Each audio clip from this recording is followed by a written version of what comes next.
She denies any suicidal ideation, homicidal ideation, or self-interest behavior, intent, plan, or means. She denies any prior hospitalizations for mental health concerns. She denies any auditory or visual hallucinations. She is oriented times 3 and her thought content is coherent. Great. I'm also a very good reader. Straight Miss Heddle here.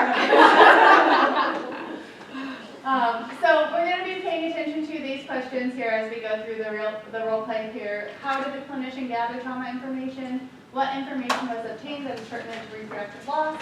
What did you notice regarding cultural humility? How did the clinician demonstrate companioning? Were there any microaggressions pertaining to reproductive loss? And what further information was gathered during the session? And I will be the therapist. And this is the lovely Jasmine. Okay. Thank you for sharing, Jasmine. In your paperwork and earlier in the session today, you shared your cultural background of being biracial and Jewish. And although we don't share that same cultural background, I really want you to know that this is a safe place for us to address anything that you think may be relevant to that. And certainly, please call me out if there are any blind spots or anything that I'm not understanding about your perspective. I also know that having experienced infertility, that in itself can be a really disenfranchising experience. And so if there's anything that I'm missing regarding that experience, please let me know. I want to be sensitive to your loss and your experience. Okay. So I noticed that you're in a committed relationship. Can you tell me more about that? Yes, I've been happily married to my husband for 10 years. We met through friends on a blind date. Wow, sounds like your friends must have known you pretty well. Are there any children? Yes, and I agree, they did a good job matching us. Actually, Kevin does have a son from a previous relationship, which he shares the custody with the mother. And we have been trying to have kids together, but my body's been failing me. What do you mean by your body is failing you? Last year, we thought the fertility treatments finally worked because I got pregnant with a girl, but I had a painful miscarriage at 16 weeks. I'm so sorry for your loss and for the pain that you went through. Can you tell me more about that? Well, I was having some painful cramps, and I thought they were my fibroids because I've had a history of problems with that. And as I'm going through their ultrasound, I thought, the focus would be that. At least I really wanted the focus to be the fibroids, but the ultrasound showed that my fibroids weren't growing, but when we took a look at the baby, there was just no heartbeat. I'm so sorry for that loss and for that whole experience of fertility. Well, now I'm 22 weeks pregnant, and my friends are having this baby shower for me. I don't want to go. I don't even want to get presents. I know that I'm further along with this pregnancy, but I am just so scared. I find myself, I can't concentrate, I'm not sleeping, I'm having nightmares, and I just feel like I'm going crazy right now. You know what, Jasmine, your fears really make sense to me going to this baby shower. I understand your concerns. All the strong emotions you're having are explainable, and I get that they're so intense so it feels like you're going crazy. Let me help you briefly by letting you know you're not alone in these feelings that you're having. Others who experience similar miscarriage experiences or loss experiences often feel similarly during the subsequent pregnancy. And they often find that grief for their first child continues. And additional fears may creep in with regard to this additional pregnancy. Does that resonate for you? Totally. In fact, it helps me to know that I'm not the only one who's been feeling like this, because I often feel, is it just me? It's so good to know, and really know, like, we're not alone in this, and it's that experience that you're having. I'm wondering if giving yourself permission to grieve the first loss would be helpful. What do you think? I hadn't thought about that, but I think you're right, because everybody, you know, my friends, these family who's putting this baby shower together for me, they just want me to move on, and they tell me just to focus on this pregnancy, but I just can't, and they're not hearing me, and I am becoming very frustrated with that, and I feel that if I start grieving my first child, maybe that will make a difference for me. I can see you are still hurting, and you'd like people to know that this is still something that's mattering to you and that you're affected by. After all, you're both an expectant mother and grieving mother.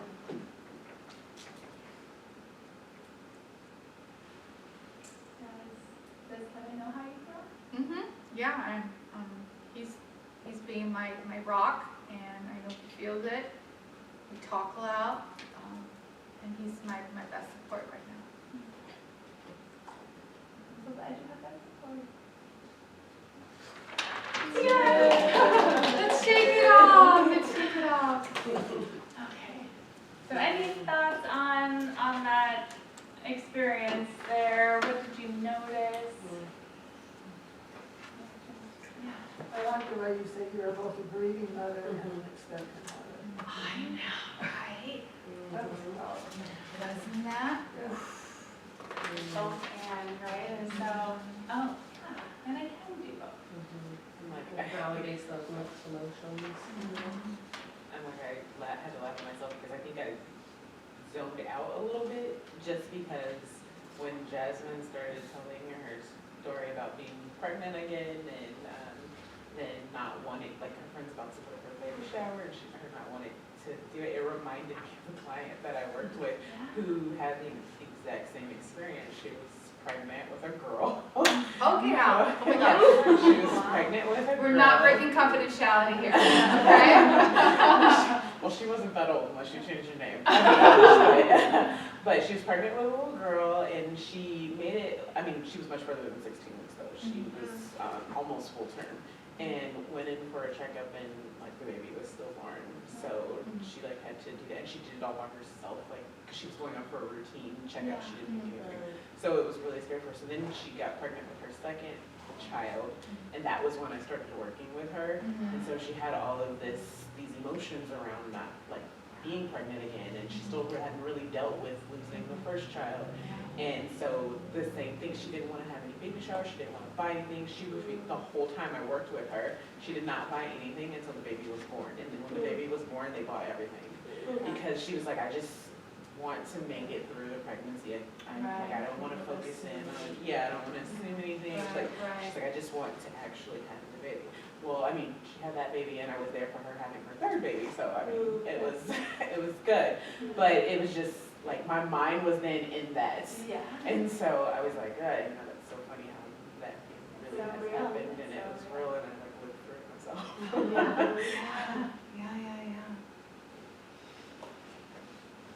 Anything stand out to you guys about cultural humility or the collaborative process in this example? I just thought it was nice that at the beginning you put some stuff out there, right? And I may not understand their experience, but I'm open to hearing about it. It's kind of like, give me some feedback, let me know if I'm getting it wrong, and I don't think we do that. Right, and as a client, I felt comfortable that she was telling me that. Yeah. Like at first it was like, okay, this sounds awkward, but then I'm like, she wants to get to know me, and I appreciate that.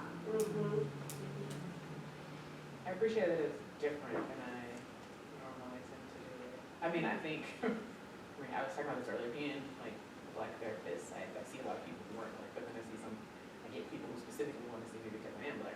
But like, I feel like I check in with people a lot because I'm like I just want to make sure that I'm clear. Is like this what you're saying, or do I have it wrong, or please help me understand. And so it was different to hear it up front, to say like, I know that we're probably gonna have some cultural differences, so just let me know.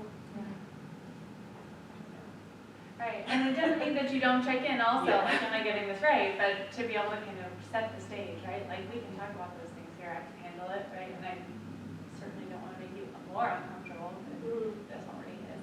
Well, and that sets up the collaboration too, of like, I'm not the expert here, like, I'm here, let's work on this together, which means that you also need to participate in this, right? Like, I'm not gonna do this for you, I'm gonna do my best, but I need you to also, like, join. All right. Okay, I think, shall we move on? Yes, so let's move on. I'm going to take over for a couple minutes now. We're going to talk about case conceptualization. How is the story of, or skip that, how is the story unfolding? And the focus here is, again, we come from that narrative perspective, right? That we all have a story. And looking at this quote, when we deny our stories that define us, however, when we own our stories, we get to write a brave ending, which is what we were talking about, that rewriting the ending with our reproductive stories, right? What is it that, how do we adjust and how do we create that ending to our stories? I think I'm good. Sorry, I'm just doing a quick change up. To write the brave ending. And in order to write those different endings, we're going to take certain things into account as we are trying to understand and conceptualize our clients. And one of that has to do with adult development stages. We're going to insist again on the importance of that relationship and how it's foundational with the clients that we have.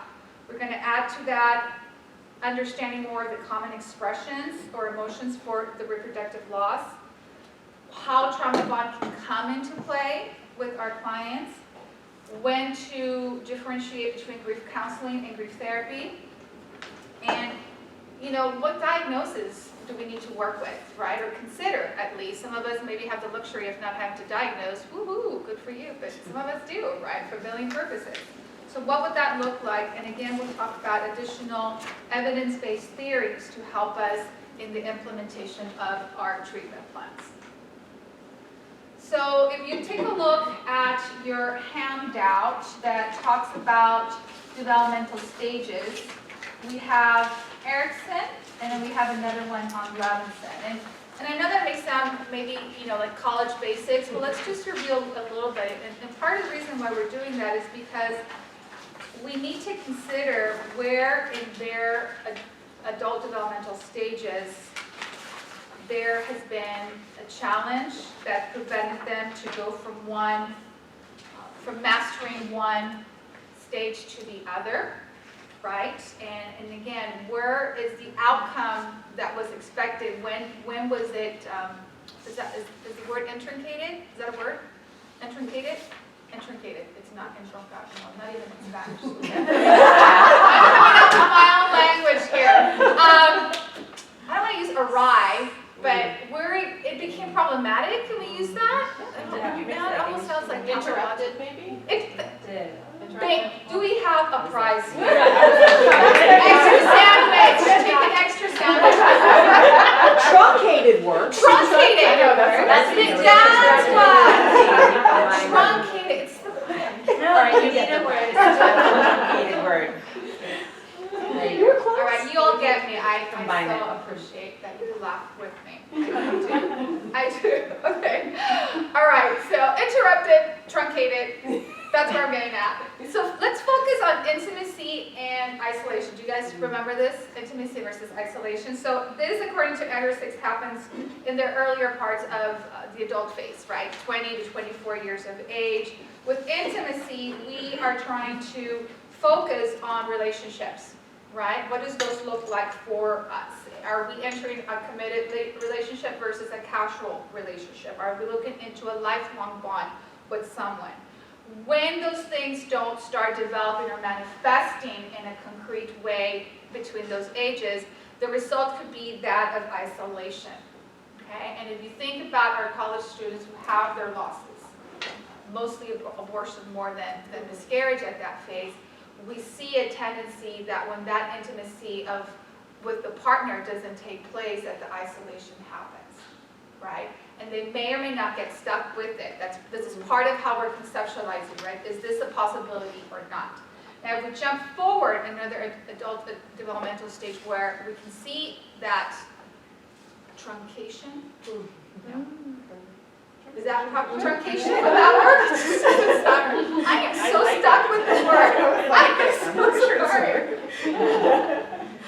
Generativity versus stagnation, which is much later, right? It's now we're into the 34, 60 year mark, and with generativity, we start thinking about, well, what is our legacy? How are we contributing to society? Stagnation would be the opposite, where we feel we're not having an impact on society.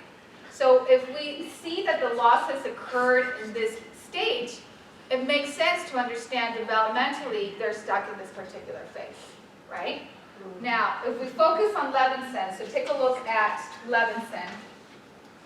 All their stages are listed on there, but I want us to focus on that early adult transition, ages 17 to 22. What's interesting about Levinson is he has more of the season of life theory approach. Are you, somebody said, You're familiar. Well, don't pop quiz me, but I'm remembering grad school. Okay, good. Put on those grad school hats. So with his season of life theory, he talks about that life structure that also refers to underlying patterns of a person's life and within a particular time and its impact of it. So between the ages of 7 to 22, which he calls an early adult transitioning, this is where the individual is leaving adolescence and joining that adult world, right? So becoming the adulting. And maybe it implies going to college, maybe it implies entering the workforce, maybe the army, those forces, military forces, choosing a serious relationships or choosing to leave home. Then we go to the age 30 transitions, ages 28 to 33, and in this stage we're seeing some of those lifestyle changes, which could be mild or severe. So for example, choosing to have children or not, right? The desire to have them, planning for a family, but like we explored with the reproductive story, it doesn't manifest itself. Then in the midlife transition, ages 40 to 45, don't raise your hand, kind of sort of slip over. It could be considered a period of crises for some people, right? Drastic life changes can take place here, maybe a change in careers. We begin thinking, we do start thinking, I'm kind of getting up in age, maybe start considering what that last years would look like, who knows. But we also start thinking, what am I leaving behind? What's that legacy going to be?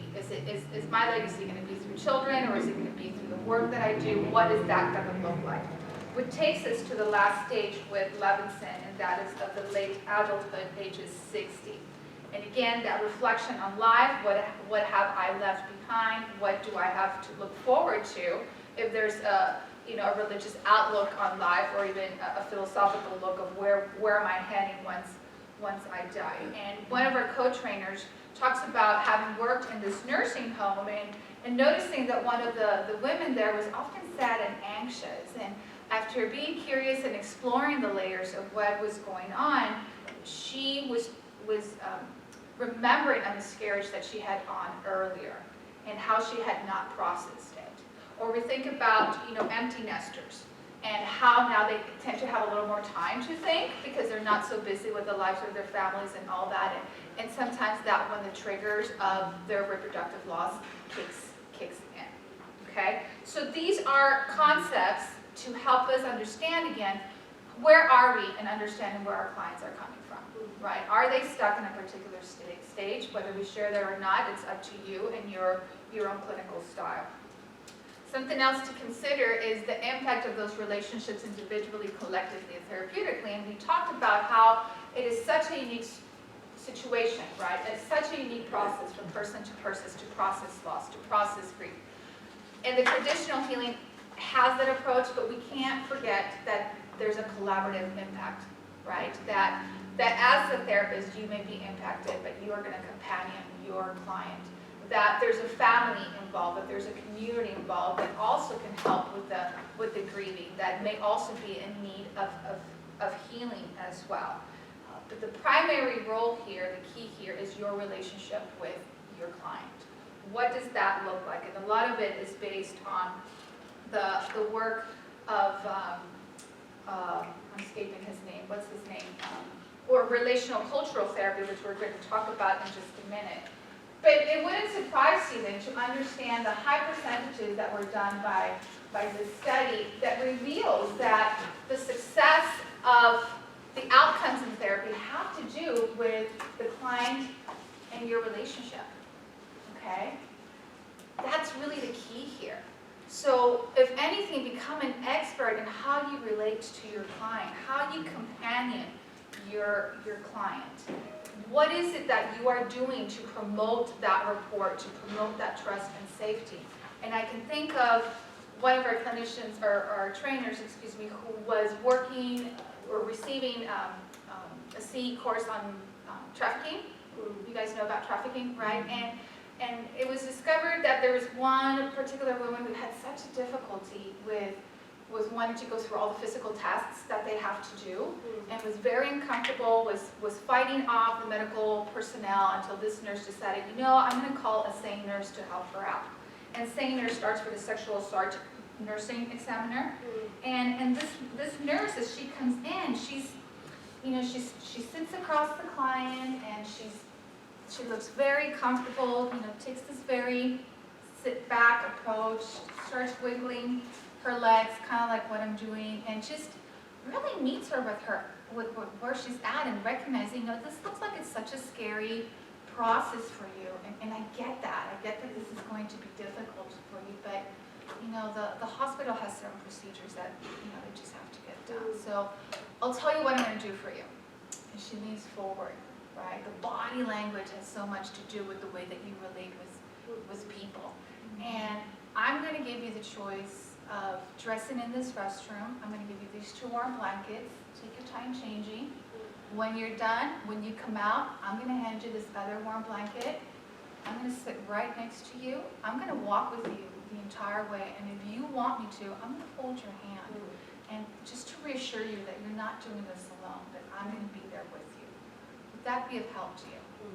And it transformed this patient. And you can imagine why, right? Because this nurse was looking into the core of her fear, which is what we want to do, right? That is the technique, being able to conceptualize where she is coming from in order to be able to better understand their situation. Does that make sense? Okay, so that helps us in understanding how to unfold this story. So what are some of these common emotions that we see? We heard a little bit about this in Reproductive Loss 101. We don't assume and we don't want to stereotype, but the researchers kind of fall in revealing that the women may experience more of the guilt, shame, anger, anxiety, and depression, that the man may experience more of the loneliness, the anger, the guilt, the helplessness, and the addiction. Okay? Again, we don't want to assume, but definitely take into consideration, is this part of what they're bringing once we have them. Guilt and shame can overlap sometimes.